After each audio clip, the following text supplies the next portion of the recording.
Theresa, hiya and welcome to Rabbit Hole Stories. It's good to have you on. How's your day been so far? It's been great. Thank you so much for inviting me. It's a pleasure to talk to you guys. And I just realized it's probably the first guest we have on with a royal title in her name. But obviously, just just throwing it aside. Thanks for bringing that up. It has so much to say. What's all that about then? Tell us about that. What's this royal name thing? So basically, I mean, like I just mentioned, it has no meaning whatsoever. Mhm. I think the only meaning it really has is that I can kind of track down a lot more generations back than most people I know. And we're from Bavaria, from Augsburg, is where Okay. my family originates. And yeah, they've been around for a very long time, and that's basically it. Have you Ha- ever looked back into your past in that sense? And has anything fascinating come up? I know we're kind of getting off subject here, but I'm just curious. I mean, they were like a family that was quite like influential, and they built up a lot of, or they helped build up a lot of infrastructure. So that's kind of interesting. But in general, I don't really like care that much about it Right. because it's just, so far in the past that yeah, I don't really think too much about it. Yeah, it's all in the past now. We just look forward now onto Bitcoin, right? Exactly. No more authority, no more, little groups of power. That's where Yeah, that's very true. Welcome, like Joel said, to Rabbit Hole Stories.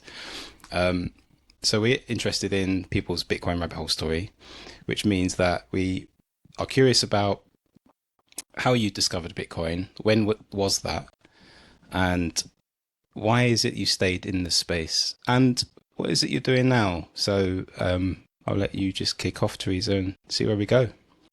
quite a lot of questions. I'm gonna try to keep them all in my mind. So basically, I'm Teresa. I started my career in venture capital. Then I moved into digital communications and journalism. And I worked for a Berlin-based communications agency that was founded by the former editor-in-chief of Bild-Zeitung, which is essentially the biggest newspaper in Europe. And yeah, after roughly 3 years at that agency, I decided to quit my job as a communications strategist and consultant and focus on Anita Posch, her amazing project, and Bitcoin journalism, basically. And I don't know, should I continue to the Sure, second part? So sure. basically, I think there's like two parts to the answer of, how did you start or how did you like get into Bitcoin? Because there's the part where, I actually started educating myself on like Bitcoin and its potential implications, going deeper. And then I think there's the previous part that many people like forget is the previous years of like experiences and observations that kind of create the fertile ground that you need to like be open to something like Bitcoin. And yeah, I think there was a lot going on that led to me essentially in 2021 really like digging deep. So was it a case of you discovered Anita Posh and then you wanted to learn a bit more about Bitcoin, or was it you understood what Bitcoin was and you just wanted to work within the Bitcoin space? How did that work out for you? So basically, my now boyfriend told me about Bitcoin like the first time, I think roughly 3 years ago. And I was so annoyed by it. Like, it was like a constant topic. And I was laughing because I used to know like a lot of people that would have like the TV going on like Mm. 24/7 in their living room. And I'd always be like, "Oh, that can't be right." And then I went to his house and there was like Michael Saylor, Gigi, like all these, when you first get into space, kind of crazy people that you just like watch and you're like, what is he on to? Like, this is just insanity. Right. And then I kind of went like a child. I went to the complete different direction. I started kind of looking at shit coins, at like ESG investments, went into that journalism wise. And then I kind of intuitively landed back in the Bitcoin space. And I just started focusing more and more on that. But I didn't want to be like a positive journalist in like the Bitcoin space, because I think like it's really important that journalists stay neutral as far as they can. And as much as there's so much negativity like in traditional mass media, there's a lot of like, you know, non-critical thinking in Bitcoin media a lot of the time. So I try to give people that did amazing projects and that were like, or amazing education, basically, a platform with my journalism. And that's what I wanted to do. It's funny that your boyfriend was just listening to Bitcoin content 24/7, and eventually you just sort of thought, what's going on here? It sounds very similar to my household. What's it like at home, or with your boyfriend? Do you often discuss Bitcoin? Is there like, do you just constantly run that dialogue between the two of you? Is it now ingrained in your relationship somehow? I mean, 100%. I think it's really funny because like the longer we're together, the more like a Bitcoin standard also kind of takes place in the relationship. Even if Right. you think about like doing nice things, it's like, okay, should we do that or should we stack some sats? Which is, I think, very unusual for relationships. But I think it's even more unusual to like our friends and family, because, you know, people go on walks with us and we just like put stickers all over the place. Brilliant. Or we just talk. We always find a way to, you know, bring Bitcoin in, because it just affects all like spaces of life, basically. So it's easy to, you know, find a way in. And I guess you're the funny couple if you are like at friends gathering. I'm usually that type of person if there's like a banker sitting at the table explaining how good money printer is, and sort of half of the table looks over to me and I'm getting redder by the minute, just ready to shout like Bitcoin fixes this or whatever. Oh, Bitcoin. Yeah, or how Ian does it. He shouts it from his rooftop at work sometimes. Yeah, that's true. But yeah, the funny thing is, we actually will have your boyfriend on the show as well. Nice. It totally happened differently. Like, he followed the channel, we engaged. I was like, hang on a minute, he's also from Germany. He's got the same name, like Theresa told me. I didn't want to write as the first in the DM, like, are you Theresa's boyfriend? But eventually, we got it settled down. Yeah, exactly. But, you know, try to keep it straight. So we'll hear the other side of the discussion as well. But to get back to your rabbit hole story, you started in venture capital. Was that for a long period of time, or was that just, you know, out of uni, you want to get a job, you look into finance, and boom, there you land? Basically that. Like, it was me kind of trying to find my way, because I've always been, I would say, like the black sheep in my family, and I had so many different interests. You know, I studied at the University of Arts in London, and then I changed my mind and I was like, no, you know, I wanted to do something with finance. And then I went to he's very famous in Germany. He's called Carsten Maschmeyer, and he like made a lot of money with insurance years ago. And he basically created funds in Munich, Berlin, and San Francisco. So I went for 1 year. I kind of went through his funds and I like assisted all the investment managers. And it was really interesting, but I just saw, you know, how also venture capital is just flooded with money, and like it's not always like the best, or not always, but it's very rarely the best business models that actually, you know, win. So after a very brief time there, I was like, no, that's not for me. But is venture capital in the sense like you just throw money at stuff and hopefully something will stick? Is that like the general premise of it, really? Kind of. I mean, that's kind of how it felt. And if you look at companies also in Germany, and like in recent years, like Gorillas, for example, that was valued, I think, I'm pretty sure, a unicorn. And it's never been like, it's never made money, actually, realistically. But it's put a lot of money in marketing, and it grew very fast. And essentially, after a very short time, it couldn't keep its promise anymore. Like, its promise was, we'll deliver food in 10 minutes. And then after like a very short time, it was like 20 minutes, half an hour, 45 minutes. And, you know, like the essential promise or USP couldn't really be kept the promise. So there's a lot of such examples. I think that's a very obvious one. But there's just a lot of money being flooded in business models that definitely are not sustainable. And I don't think it needs someone to be very, very financially literate to understand that. But yeah, it's been that way for a long time, and I hope it's not going to continue that way for much more. Yeah, I'm just trying to think how under a Bitcoin standard that might fix that problem. I suppose, if you've got an indefinite supply of money that you can just flood the system with, maybe it's going to change it for the positive in that regard. But I don't know if you guys have any ideas about that. I definitely think so. I think, as in almost everything that we'll do, we'll think about the implications more.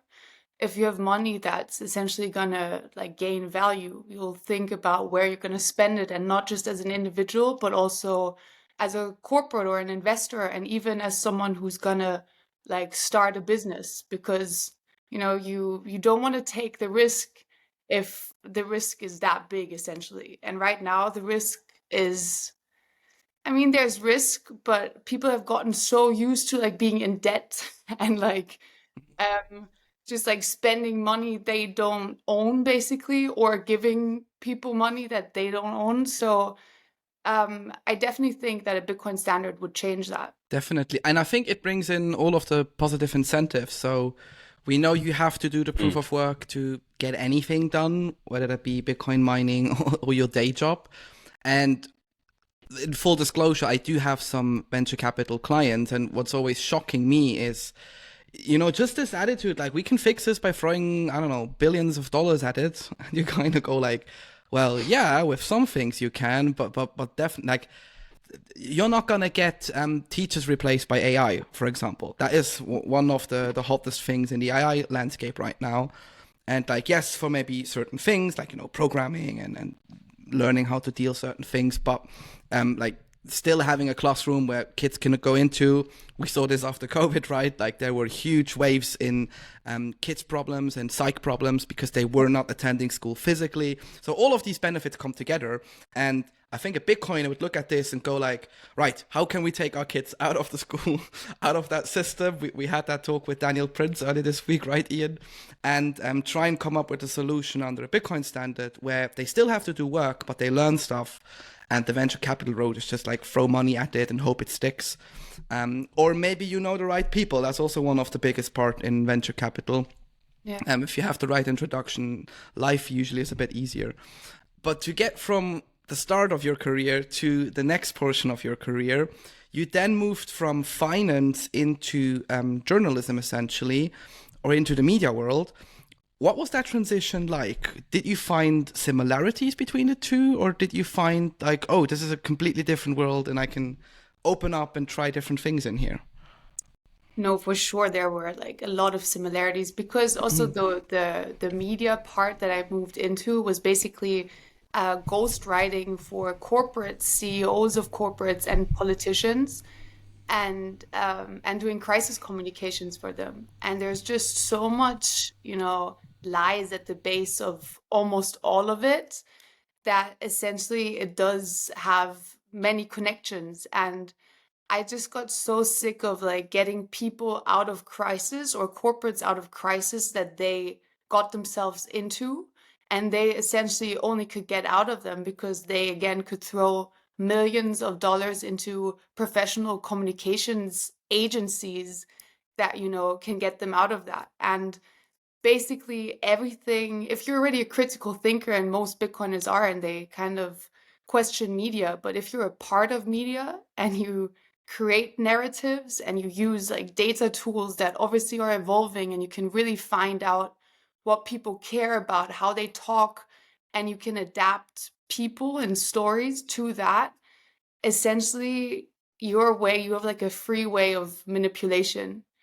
And that gets to you. If you're not I think a kind of twisted person, after a while that really does get to you. It's more of a case of, it's not what you know, it's who you know, and who's able to get you what you want. And yeah, it's a little bit sickening to hear about it, to be honest, in the way they operate. And I suppose that the fiat system encourages that sort of behaviour within people and within organisations and institutions.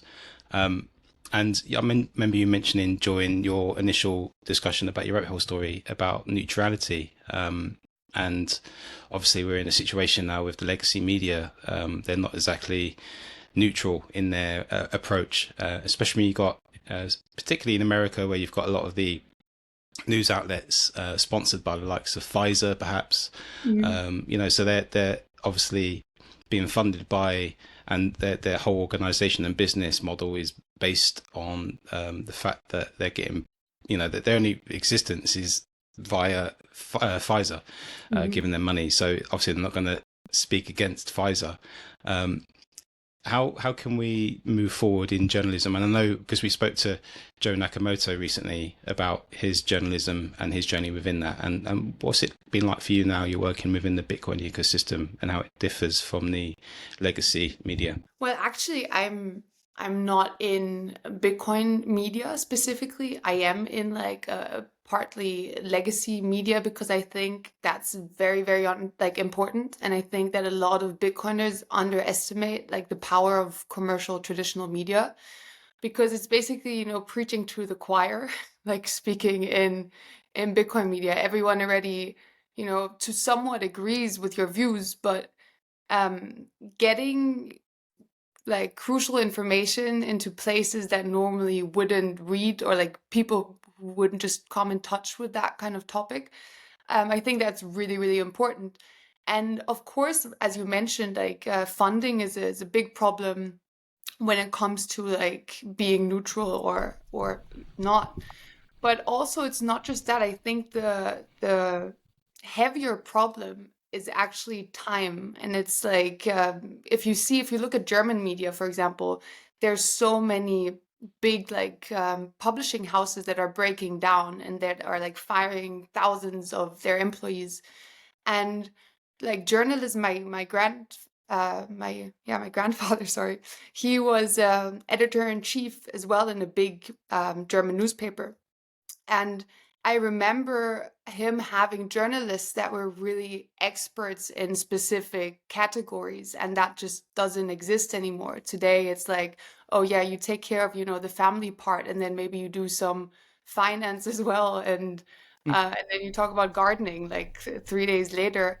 And like the lack of expertise, but also newspapers having to compete with social media is like the death of deep research. And it's like the death of true and good quality information, because they not only have to compete with other newspapers, they have to compete with your best friend, like getting a new puppy, I don't know, a celebrity couple breaking up. So their headlines are getting like more and more aggressive. They need to, like pull an audience and try to survive. And in the digital agency that I worked in, I had like loads of journalists that just couldn't survive on being journalists anymore. So now they literally write tweets for CEOs of corporates. And that's how they pay their rent. And I don't think that's how they imagined their journalistic life either. Do you think in part that's something to do with the information age that we're living in and the demand for constant sort of gratification through media in some way? Or am I just thinking too deeply? No, 100%. But it also for sure has there's a problem with, how media has become digital without the business model like transforming, which actually, Bitcoin offers a great potential that unfortunately journalists haven't fully understood yet, because value for value could truly change the way that people write, that journalists write and research, and also would change, the power that corporations have with their funding. But I think it's going to take a while until they understand the value of that. And I guess to get back to Ian's earlier point, way to not make it political, Ian, with choosing the sponsor of the media outlet. But fuck it. Sorry. Yeah, no worries. It is viable. I mean, that was the big portion of their money, especially in the States. But I think with Bitcoin, we also have to be cautious about these things, because you see this extremely with the likes of Bitcoin Magazine, for example. And I know a lot of the people working there. They're great people. You know, they're very open. You can have a beer till like 4 a.m. at a conference with them. They're American, so they're not used to European beers. They're like quite drunk early on, but you can have a beer with them. And, you know, they run into the same issues. Like, hey, we need advertisement to keep the lights on. And what is it that you then do? Are you suddenly critical, or are you suddenly trying to sort of fit everything into one compartment and show that, you know, Bitcoin is so bullish and all of these things? And I think it's like you said, Theresa, if we are not cautious there, and we're not capable of seeing that issue, we run into the same things. And you see this in a lot of, you know, social media personas now. You see more, and I'm not meaning this literally, you see more dicks online who are questioning the Bitcoin narratives. Like, is it good that a politician suddenly wants to back the dollar with Bitcoin? Is it good that, I don't know, venture capitalists show up at Bitcoin conferences? And all of these questions that attack Bitcoin also on a protocol level, but on a social layer, I think are inevitably good in the long run. Because, yeah, if we don't survive this, then Bitcoin's not in it for the long shot, right? Yeah. Sorry. And right on the back of what you're saying there, Joel, I was listening to a Twitter Spaces today at some point, and they were talking about Bitcoin Magazine and their seemingly unwavering support for the likes of RFK Jr. and the narratives that they're putting out there. So yeah, you need to obviously be critical, slay your heroes, and sort of just question the narratives that are being put out there, not only by legacy media, but by big, now recognized organizations within the Bitcoin ecosystem as well. Yeah, it's true. Yeah, I mean, 100%. But I think that that's like inevitable, because I think when, you know, like there's this new kind of system and almost parallel society that's like forming. And I feel like there's always going to be like a little bit of like fiat mindset, like finding its way in and then it being kind of corrected again. But I do think like I'm quite surprised about, as you already mentioned, you know, how many Bitcoiners start like glorifying almost politicians at this point, you know, when just a couple of months ago or just a while ago, it was a very different like mindset that was put out. And the same goes for like personas, you know. I see so many people saying, you know, like Bitcoin doesn't have a marketing team and Bitcoin doesn't need a spokesperson and Bitcoin, you know, doesn't need like all of these things. And then they do create themselves, or they happen anyways. And I see that there's a lot of people that like start glorifying people. And I do see a little bit of a danger in that, because it's like when you put yourself kind of under someone, and that's what happens when you know, glorify someone, you I don't know, you put yourself like below them and you kind of stop thinking for yourself again. And that's, I mean, the essential part of Bitcoin, you know, is like being independent and like also taking responsibility for yourself. And sometimes I feel like when there's specific personas, people just like throw that mindset out of the window and are like, amen to whatever you say. Yeah, that's very true. And I always think that, you know, what I always say sometimes is you're open enough to have understood what Bitcoin is and its fundamentals and the importance and significance it can bring about in the world. So you was open-minded enough to actually get it and understand it. Why are you not now still open-minded about the reflecting upon yourself and how you've come into this space with your politics or with your ideas about how the world is run? Because I've had to actually literally rethink every aspect of the way I see things and test it against Bitcoin. And I'm constantly in dialogue with, you know, Joel and other friends in the Bitcoin ecosystem, just sort of trying to navigate through this new weird world that is Bitcoin.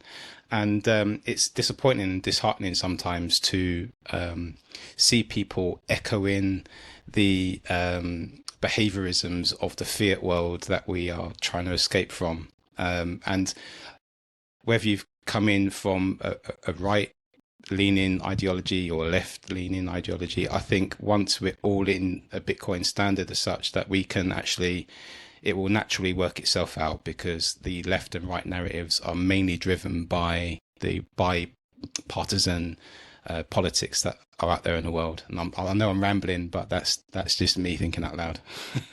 For sure, and I think it's more than that. It's even like contradicting, because like there's some people that really they're so sensitive to like narratives that were placed to basically divide people, and they understand them in some categories, and then they're like completely oblivious to them in other categories. It's like, for example, if you take, gay pride, and you take corporations or political parties, using flags and like being super supportive, and then you see people that you would actually think are very bright and they understand, like also power dynamics, and they then think that it's something that like authority is putting on people, rather than actually what it really is corporates and politicians taking advantage of something that was created by the people.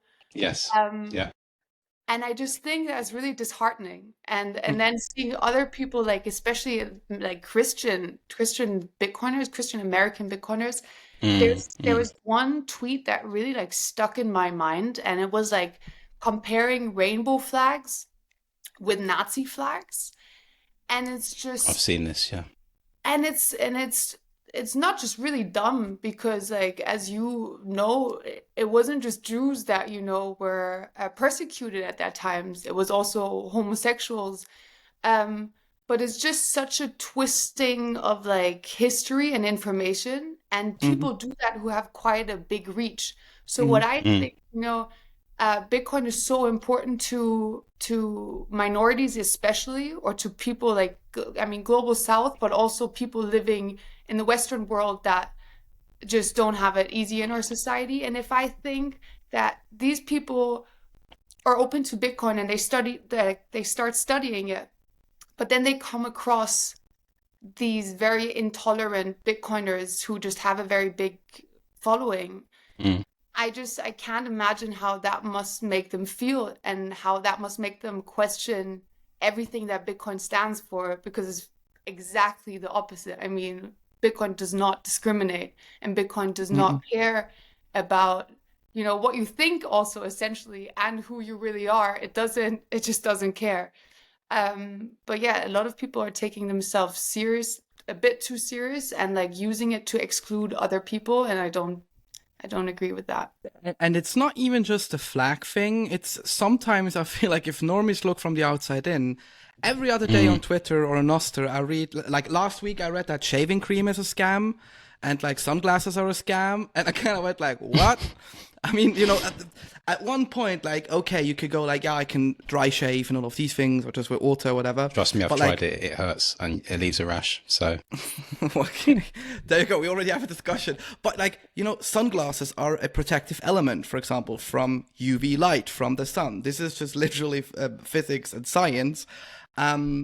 And then we have the other things with the flags, but I've also heard this with minority groups in Africa, and we'll probably get into your work with Anita just after this, where you kind of go like, yes, it's okay to question stuff that's being put in front of you, but I think at one point you sort of have to do a hard stop and think like, okay, does it still make sense, or is there another, maybe better form of the argument I can go into?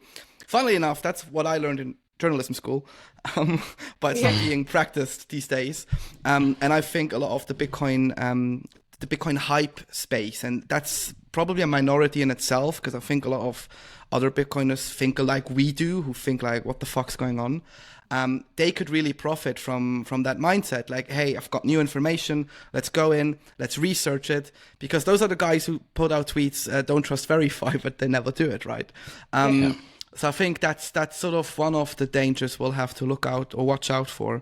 Because then you're right, you get into these guru glorified positions where people just blindly follow statements, which, people are human. People make mistakes and people say stupid shit. And if you don't hold them accountable for it, that's where it gets nasty in a heartbeat. I noticed as well that Anita, on her Twitter profile, she's got the rainbow flag there, just proudly on display, and she does a lot of representation for the LGBTQ plus communities. And I was having a chat with her in Prague, and she was telling me the amount of abuse that she gets sometimes for displaying that flag and for being part of the queer community. And it's so disheartening to hear things like that when, Bitcoin's for everyone. And unfortunately, we have to take the rough with the smooth with that. But I'm just hopeful that in the future, as the fiat mindset dissolves over decades, that maybe the human race can be a little bit kinder to each other. But with Anita, obviously you guys are working hard together, trying to get the signal out there for Bitcoin in Africa and globally as well, because obviously it's having an impact in the UK and America as well. So can you talk to me a little bit more about what your relationship is like with Anita and what sort of stuff you're working on together? Yeah, for sure. So basically, I mean, I started working for her as a volunteer. I just was like coordinating her translators because she has a flyer which basically step by step shows you how to buy Bitcoin and how to store it, and it's been like translated into hundreds of languages. And so I was doing that, and at some point I just texted her and I was like, okay, I really want to work for you full time. And after a while, like she was like, okay, let's try it out. And then I kind of got into, or I started understanding like the scope of the work that she does. And it's so much, and you could never see or understand that in like the first glance. So she basically, I mean, she has the BTC podcasting, the Value for Value podcasting platform. And then she's written her book, Learn Bitcoin. She has obviously Bitcoin for Fairness, or she founded Bitcoin for Fairness. And now she's launching in the end of July, she's launching a digital learning platform called Crack the Orange. And it's going to have free education, but also like the possibility to have a structured course and to also get a certificate upon completion. And what I find most interesting or most important is that you can have live sessions with Anita as well, and like video. So it's like text, video, and live sessions. And I think that was my biggest problem when starting with Bitcoin, because like you don't know where to start, you don't know where to end basically. And so this is really, really important. But mainly I'm trying to get her fundraising up as well. Like that's the long-term goal, because she really, all the work she does is through donations. And she didn't want, or she doesn't want sponsorships, because she's just seen too many times before that people or organizations just do things that you maybe don't agree with. And then she doesn't want Bitcoin for Fairness or any of her other projects to kind of be tied into that. So it's very hard for her being on the ground in Africa, and at the same time organizing all of these projects and like getting them like pushing them forward. So yeah, it's been amazing to be able to kind of support her in that. It's an interesting point you talk about sponsorship as well, because I know there's a couple of people within the Bitcoin ecosystem that were sponsored by various companies, and they've turned out to really let the ecosystem down, and that's tarnished their reputation in some degree as well. So yeah, that's an interesting way to move forward, and I think there is a huge future in the value for value content. And Joel and I are actually trying it now as well. We've got a QR code down below that anyone can zap us some sats and various other ways for people to do that. And it's so far paying off, isn't it, Joel? Yeah, I mean, it's really funny that you get these notifications at the most random time ever, where you kind of look at your phone, you go like, oh wow, that's when people watch our videos, interesting. But it's also the most simple thing. Like, I really appreciate if someone is sending like 10,000 sats, great. If someone is just sending one sat, I appreciate it as well. Because to watch content, take out your phone most likely. or maybe if you watch it in the browser, click somewhere, and do all of these actions to actually send sats. That is a big step if you look at how we consume content these days, because we just literally do this all the time, right? So it's really interesting to look at it from this perspective. And I think the more people get used to actually validating great content or just great messaging in general, the easier the adoption will be. And, who knows, potentially you can replace these sponsors. Because if you think about it, even if you have a company who likes your stuff, instead of saying like, hey, my sponsor package is XYZ, you can tell them like, no, I'm not accepting it, but you have the option if you want to support. There's the QR code, there's the link, there's whatever, to send those sats, send it as an appreciation, and they can still book it in as we supported the show, and the show can sort of stay independent. Because, taking sponsorships, we're not there yet where, you get flooded and bombasted. So we can't buy any nice things. We could just pay the hosting and that's it, but that's okay. But yeah, once you get to that stage where it's serious money, I think the value for value model is just simpler and way less complicated for both ends rather than the sponsoring route. How are you guys doing it? Is it simple as, QR codes up and donation pages, or are you also thinking of evolving further in the value for value system? I mean, at the moment, it is exactly that. It's like QR codes, and it's like staying with that at the moment.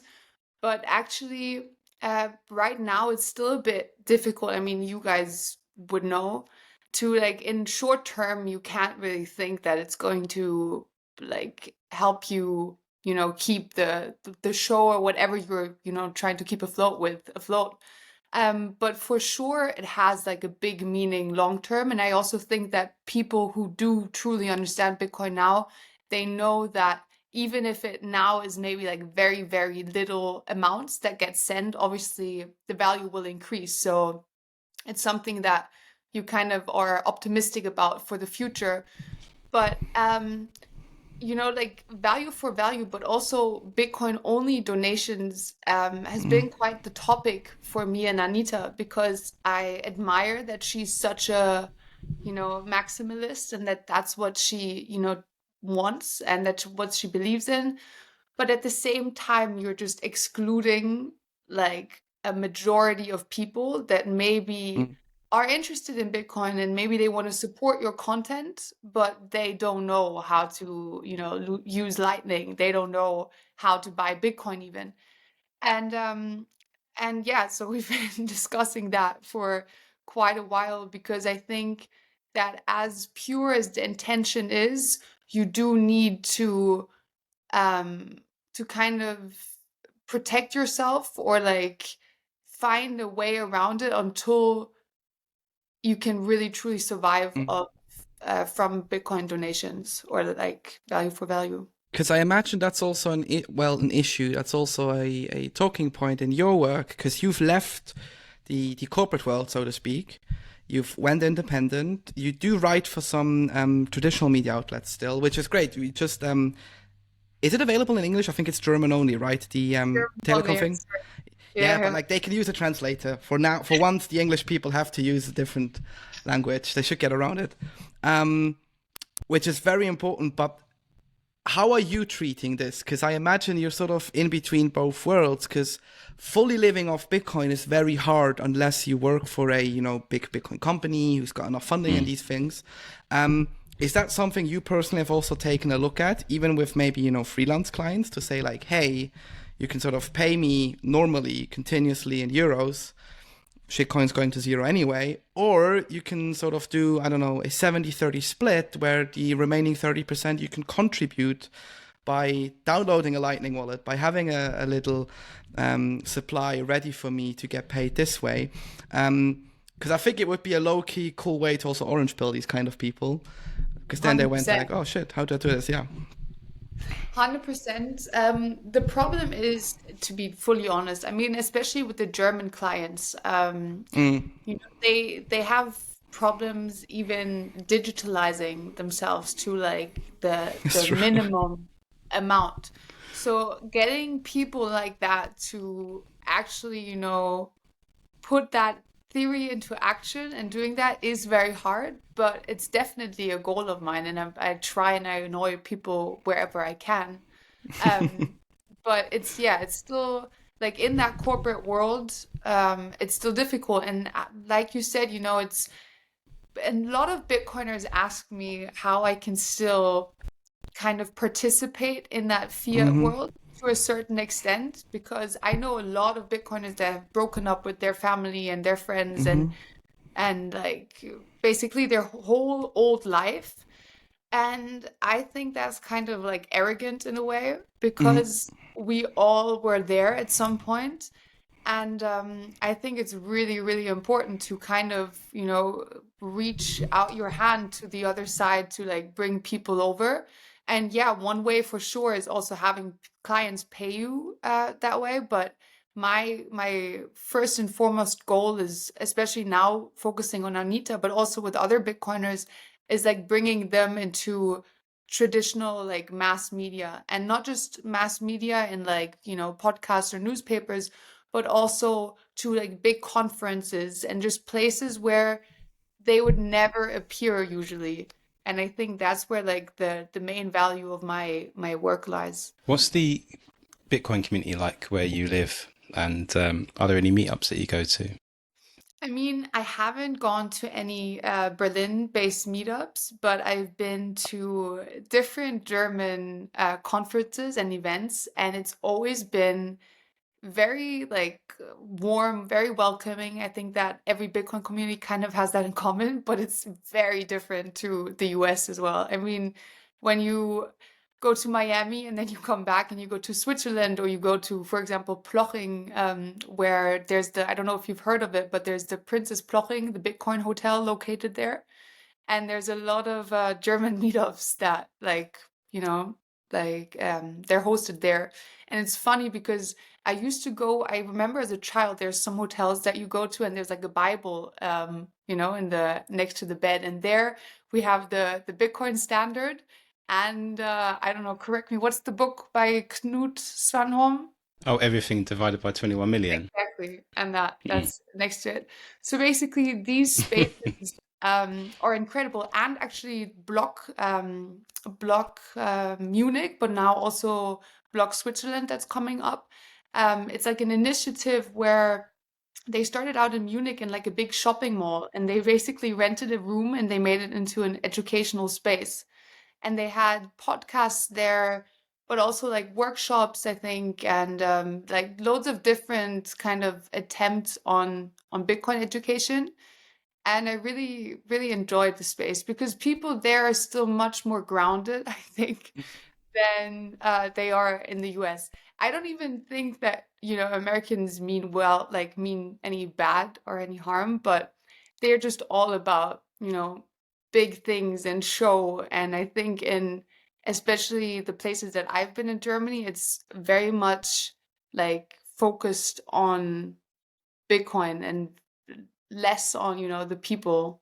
What about you, Joelle? What's your take on the Bitcoin community in the likes of Germany and places that you visited over there for you? I would say pretty much the same thing. So if you speak to a lot of the plebs, the German plebs, or just the Dach plebs from the three countries, there is a common knowledge that like, hey, we might not agree on everything, but like, fuck it, we're in it to make the world a better place. There's sort of these sub things, like some of them engage in the human rights thing. Obviously, because Anita, for example, is Austrian, so like you get that close connection there as well. They're very much fan of her. They're trying to support. Then you got others who are straight up, how can I say this politely? They're maybe a bit more extreme in the sense that, they go onto Twitter, they respond with the politicians. They're very much playing that game, which is fine as well. Like, you need both ends of the spectrum. And I think you just have a lot of normal people in the middle who don't even want to work maybe in Bitcoin, but they want to contribute. So they go to events, they volunteer in these things. So it's a bit more family friendly, I would say, whereas I had the same experience in the US. Like, I love my American Bitcoin friends, but at one point I go like, guys, there's democracy in like 189 other countries in the world on paper. I know there's always the big debate, like, what is democracy and how far, but like, you have not invented it. That's the number one thing I think a lot of them get wrong.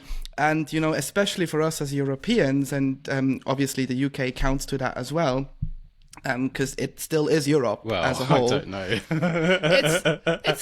The other thing is a social construct.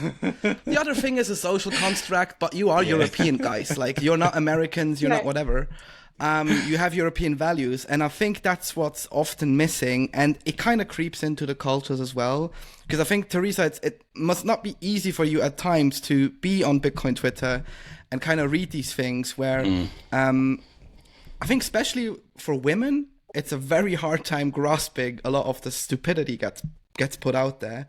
And there's very much lacking context, because unfortunately you also have strong women in the space who then agree on these things. Again, the whole thing with like big followings, and you sort of have that snowball effect from there. But what do you think? Will that be different in the next 5 years? Because I feel there's a shift happening and more other people are standing up. 100%. I mean, like you said, there's the occasional like Bitcoin influencer woman who like goes into that whole gun-loving, homophobic direction. But at the same time, I see, especially with like, I mean, I wouldn't call it an organization, but like a movement like Les Femmes Orange, for example, which is like it's, I don't know how to 100% describe it. It's like they do educational events, and it's made by women, but it's for everyone. And I just participated. I just hosted one. That's where I met you, Joelle. But I just like I hosted one, and it was amazing. The energy there was incredible, and it was so like it made me so optimistic to how women are approaching the space and what they're kind of bringing in from like a technical perspective to a social perspective, but also, you know, Anita is like the best example. I mean, she just really, I was interested in Bitcoin and I thought it was cool, but she made me like a believer basically. And she showed me a side of Bitcoin that wasn't just about money or making money, which isn't bad at all. And that's 100% fine. And we all need to take care of our finances.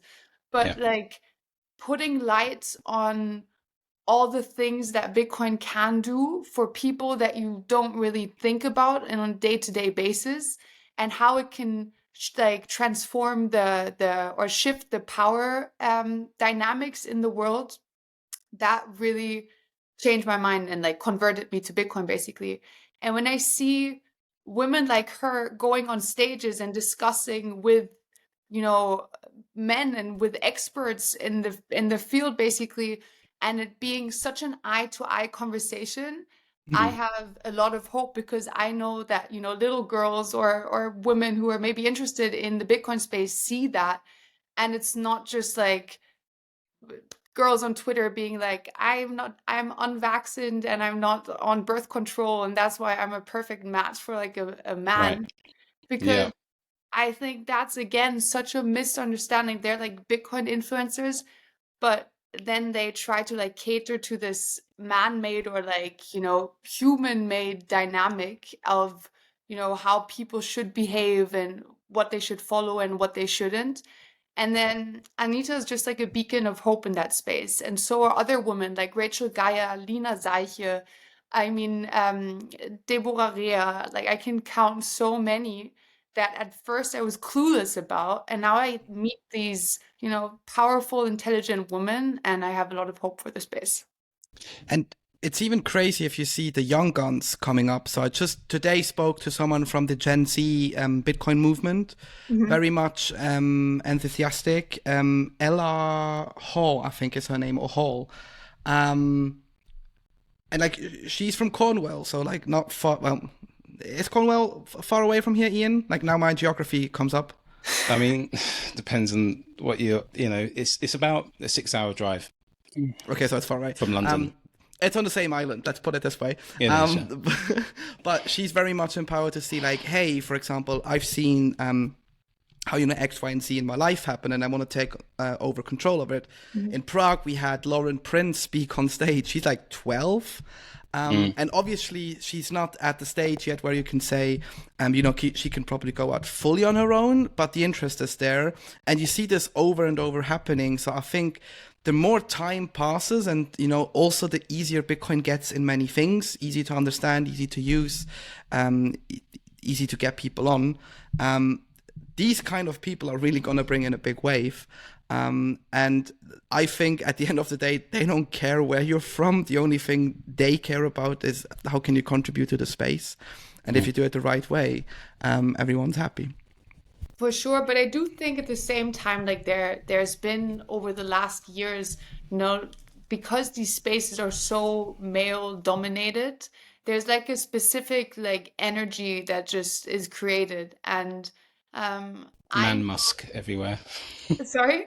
Man Musk. Exactly. And it's like it's interesting to see also if I think of myself like 5 years ago, I definitely would have been more like resistant in going into the space because of the things I would have like heard, and I would just think it's nothing for me.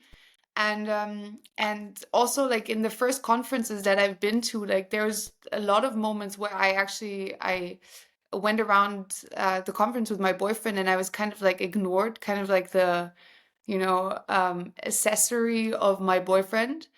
Right. And I know that from the corporate world, like I've worked for CEOs that for the first hour in the meeting, they ignored me until they understand I know more than everyone else, in the room about that topic. But it was very evident in the Bitcoin space that exists as well. So I really think, like you just said, time is the only thing that can change that. Like with, adoption, like getting further and further, there's going to be more women attracted to Bitcoin. Do you think Bitcoin is a good way to deconstruct the patriarchal system that we've been living within? Sure. And if so, what is your Bitcoin end goal in your mind? Where is Bitcoin going, and how would that change society for you in your mind? I mean, I don't want to make a price prediction, but what I'm sure of, I mean, what we're all sure of, is that it's disinflationary money, and that can solve or definitely, close the gap a lot, the gender gap that still exists in the world. And there's a lot of places where, women can't own property, they can't open bank accounts, they can't really own anything. And through that, obviously, their options are very limited. And money in our time in the world that we live in is just, it equals to freedom, and it equals to how independent you basically are. And just looking, I mean, I don't want to go into like extreme countries where obviously the situation for women is horrific, and we don't even have to it would take so much time to elaborate on that. But even in Germany, for example, you have a lot of women that are drawn to care jobs like in the first place, and care jobs in general are like paid way less and worse than other like industries. And then obviously when child planning comes into the picture, it's basically like you have the choice: do you want a family, or do you want to earn money? Do you want to have a career? And even if you have a partner that earns a lot of money, you cannot earn money in the time that you're taking care of children or you're giving birth, and at the same time you can't earn and you can't really like save anything, and there's no skills that you're like practicing or evolving. And I've heard so many stories in the past, or not just heard, I've seen them, of friends of my mother's, for example, that were focusing on being a good mom, a good wife, and that were like doing the whole family thing that has been preached to us for years and years and years.